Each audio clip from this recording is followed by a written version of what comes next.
রাস্তায় চলার পথে হঠাৎ করে ছাত্রীর সাথে দেখা। মনোটন বাইক, সাদা স্টিকার, তার উপর লাল ছিটা ফোটা, মানে বোঝাইতে চাইতেছে যে অ্যাক্সিডেন্ট করে রক্ত ভরা রাখছে।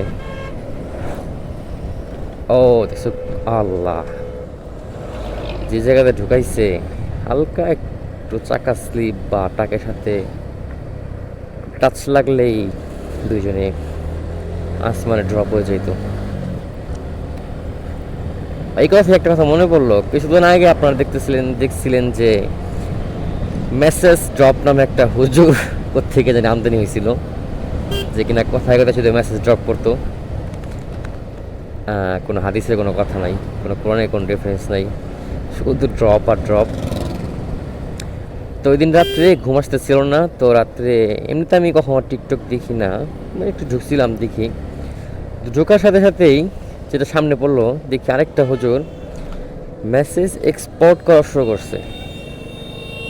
মানে 2 দিন যাইতে পারে নাই, মেসেজ ড্রপ করা বন্ধ হয়েছে, ওই দিক দিয়ে আরেকজন মেসেজ এক্সপোর্ট করা শুরু করছে। আসলে এইগুলা যারা করে তাদের কারণে মূলত হচ্ছে আলেম সমাজের সম্মান নষ্ট হয়, সম্মানহানি হয়। মানুষ হুজুরদেরকে নিয়ে ঠাট্টা করার সাহস পায়। এদের বিরুদ্ধে কঠোর পদক্ষেপ নেওয়া উচিত। আপনারা এদেরকে ধরে একজনকে থানায় ড্রপ করেন আর একজনকে পাগলাগড়তে এক্সপোর্ট করেন। এগুলো আসলে এই সমাজে থাকার যোগ্যতা নাই। নিজে ঘরের ভিতরে পিছে একটা পর্দা টানাইবো, হাতে একটা মাইক নিব অ্যান্ড মেসেজ ড্রপ করা শুরু করব।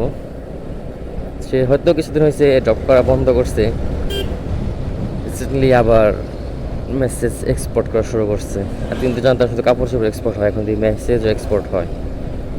সে তো আবার তার পিছনে গ্রিন স্ক্রিন নিয়ে ভিডিও করে এসে পিছনে আবার কোনো মাদ্রাসার বা কোনো মাহফিলের পোস্টার বসায় দেয়, অ্যান্ড কিছুক্ষণ পর পরই শুধু একটা করে মেসেজ এক্সপোর্ট করে।